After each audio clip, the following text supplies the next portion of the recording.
পাকিস্তান আফগানিস্তান যুদ্ধবিরতি অব্যাহত রাখতে সম্মত বলে জানিয়েছে তুর্কির পররাষ্ট্র মন্ত্রণালয়। এপেক সম্মেলনে বহুপাক্ষিক অর্থনৈতিক উন্নয়নের প্রস্তাব দিলেন চায়নার president Xi Jinping. President Trump এবং শি জিনপিং এর বৈঠকের পর স্বস্তিতে চায়নার ব্যবসায়ীরা। তাইওয়ানের সার্বভৌমত্ব লঙ্ঘন করে শান্তি অর্জিত হবে না বলে সাফ জানালেন প্রেসিডেন্ট লাই চিং-তে।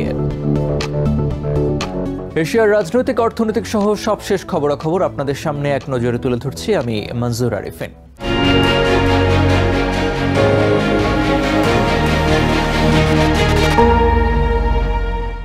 পাকিস্তান ও আফগানিস্তান অস্থায়ী যুদ্ধবিরতি এগিয়ে নিতে সম্মত হয়েছে। শুক্রবার তুর্কির পররাষ্ট্র মন্ত্রণালয়ে প্রকাশিত বিবৃতিতে বলা হয়, শান্তি প্রতিষ্ঠায় উভয় পক্ষ একটি পর্যবেক্ষণ ও যাচাইকরণ ব্যবস্থা প্রতিষ্ঠায় সম্মত হয়েছে। বৃহস্পতিবার ইস্তানবুলে পারস্পরিক সম্মতিপত্রে সই করেন আফগানিস্তানের প্রতিরক্ষা মন্ত্রী মোল্লা মোহাম্মদ ইয়াকুব এবং পাকিস্তানের প্রতিরক্ষা মন্ত্রী খাজা মোহাম্মদ আসিফ। কাতার ও তুর্কির মধ্যস্থতায় দ্বিতীয় দফা ইস্তানবুলে 6 দিনের আলোচনা শেষে এই সম্মতিপত্র চূড়ান্ত হয়। এর আগে গত সপ্তাহে দোহায় দুই পক্ষ একটি অস্থায়ী যুদ্ধবিরতি চুক্তিতে সই করে। চলতি মাসের শুরুতে সীমান্তবর্তী দেশ দুটি ভয়াবহ সংঘাতে লিপ্ত হয়। সংঘাত নিরসনে কাতার ও তুর্কির মধ্যস্থতায় যুদ্ধবিরতিতে সম্মত হয় উভয় পক্ষ। আগামী সপ্তাহে ইস্তানবুলে দুই দেশের উচ্চ পর্যায়ের বৈঠকের বিষয়ে সিদ্ধান্ত হয়। তাৎক্ষণিক প্রতিক্রিয়ায় উচ্চ পর্যায়ের বৈঠকে ইতিবাচক ফলাফলের প্রত্যাশা ব্যক্ত করেন পাকিস্তানের পররাষ্ট্র মন্ত্রণালয়ের মুখপাত্র তাহির আন্দ্রাবি। পাকিস্তান শত্রুতা আর বাড়াতে চায় না, তবে আমরা আশা করি তালেবান সরকার আন্তর্জাতিক সম্প্রদায়ের সাথে করা প্রতিশ্রুতিকে সম্মান করবে এবং ফিতনাল খোয়ারিজ ও ফিতনাল হিন্দুস্তান সহ সন্ত্রাসী সংগঠনগুলোর বিষয়ে উপযুক্ত পদক্ষেপ নেবে। আমরা চাই তারা পাকিস্তানের বৈধ নিরাপত্তা উদ্বেগগুলোর সমাধান করুক, ইনক্লুডিং ফিতনাল খোয়ারিজ।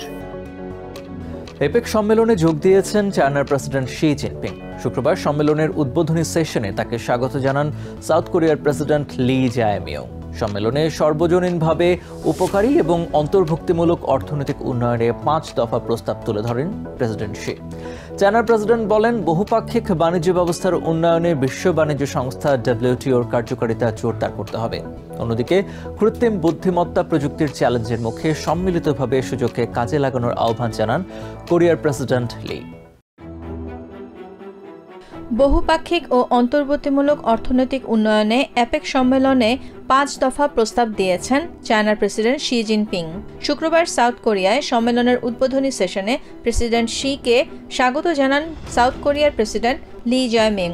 সম্মেলনে প্রেসিডেন্ট শি এপেক সদস্যদের উদ্দেশ্যে উন্মুক্ত আঞ্চলিক ও বৈশ্বিক অর্থনৈতিক নীতি গ্রহণের আহ্বান জানান। প্রকৃত বহুপাক্ষিকতা অনুশীলনের পরামর্শ তুলে ধরে তিনি বিশ্ব বাণিজ্য সংস্থা WTOর কার্যকারিতা জোরদারে গুরুত্বারোপ করেন। এপেক সদস্যদের উচিত বিচ্ছিন্ন হওয়ার পরিবর্তে হাত মেলানো, সাধারণ স্বার্থের বিষয়কে বড় না করে আমাদের পারস্পরিক সম্পর্ক শক্তিশালী করা উচিত। একই সাথে সরবরাহ উন্মুক্ত করতে সাপ্লাই চেইনের উন্নয়নকে সমর্থন করা উচিত। WTO এর বাণিজ্য ব্যবস্থাকে কার্যকর করতে হবে যাতে উন্নয়নশীল দেশগুলোর অধিকার সুরক্ষিত করা যায়। সর্বজনীন অর্থনৈতিক উন্নয়নে 5 দফা প্রস্তাব গ্রহণের আহ্বান জানিয়ে প্রেসিডেন্ট শি আরও বলেন, আন্তর্জাতিক বাণিজ্য ও বাণিজ্য নীতির উপযুক্ত আপডেট নিশ্চিত করতে হবে। এছাড়া উন্মুক্ত অর্থনৈতিক পরিবেশ গড়ে তোলা, বাণিজ্যের ডিজিটাল ও গ্রিন ট্রান্সফরমেশনকে এগিয়ে নেওয়া, খনিজ সম্পদের সহযোগিতা বাড়ানো এবং অর্থনীতির বৈশ্বিক উন্নয়নের উপর জোর দেন তিনি। সম্মেলনে কৃত্রিম বুদ্ধিমত্তা প্রযুক্তিকে একই সঙ্গে চ্যালেঞ্জ এবং সুযোগ হিসেবে দেখার কথা তুলে ধরেন সাউথ কোরিয়ার প্রেসিডেন্ট লি জায়-মিয়ং। চ্যালেঞ্জ মোকাবেলায় সম্মিলিতভাবে সুযোগ কাজে লাগানোর আহ্বান জানান তিনি। দ্বিপাক্ষিক ক্ষেত্রে বিভিন্ন সময় সদস্য দেশগুলোর জাতীয় স্বার্থ হুমকির মুখে পড়ে জানিয়ে তিনি বলেন, সমৃদ্ধি অর্জনে একসাথে কাজ করা সম্ভব। কৃত্রিম বুদ্ধিমত্তা প্রযুক্তি আমাদের একই সাথে চ্যালেঞ্জ এবং অভূতপূর্ব সুযোগের মুখোমুখি করছে।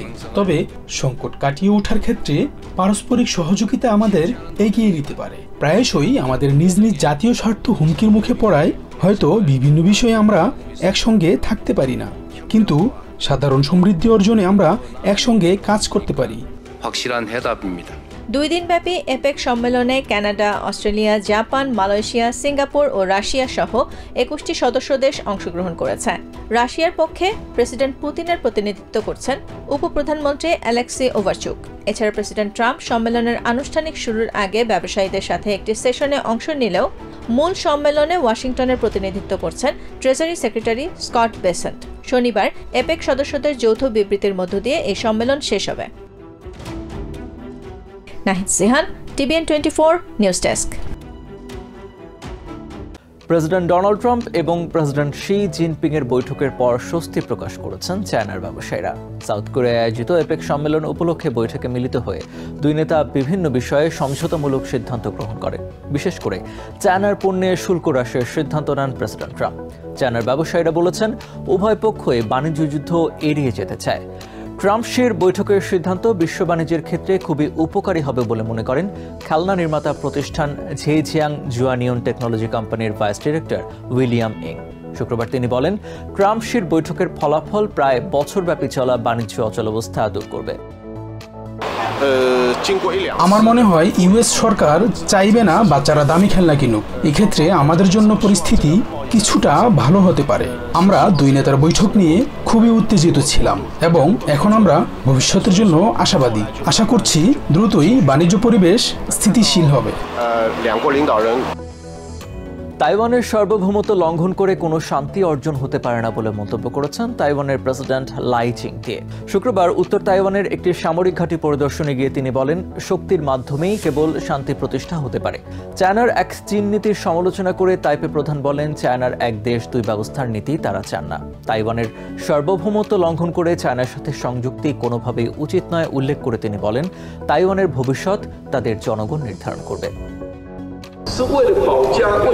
আমাদের জাতীয় প্রতিরক্ষা শক্তিশালীকরণ কেবল মাতৃভূমি রক্ষা এবং তাইওয়ান প্রণালী জুড়ে শান্তি ও স্থিতিশীলতা রক্ষার উদ্দেশ্যে। কারণ শান্তি কেবল শক্তির মাধ্যমেই অর্জন করা যেতে পারে। কোনো শান্তি চুক্তি স্বাক্ষরে এই নিশ্চয়তা নেই। আক্রমণকারীর দাবি মেনে নেওয়া এবং সার্বভৌমত্ব ত্যাগ করা শান্তি অর্জনের মাধ্যম হতে পারে না। এক নজরে প্রতিদিন এশিয়ার খবর জানতে চোখ রাখুন TVN 24 নিউজ নেটওয়ার্কের ইউটিউব ও ফেসবুক পেজে। নিউ ইয়র্ক থেকে সম্প্রচারিত TVN 24 টেলিভিশন বিশ্বজুড়ে বাঙালির কণ্ঠস্বর।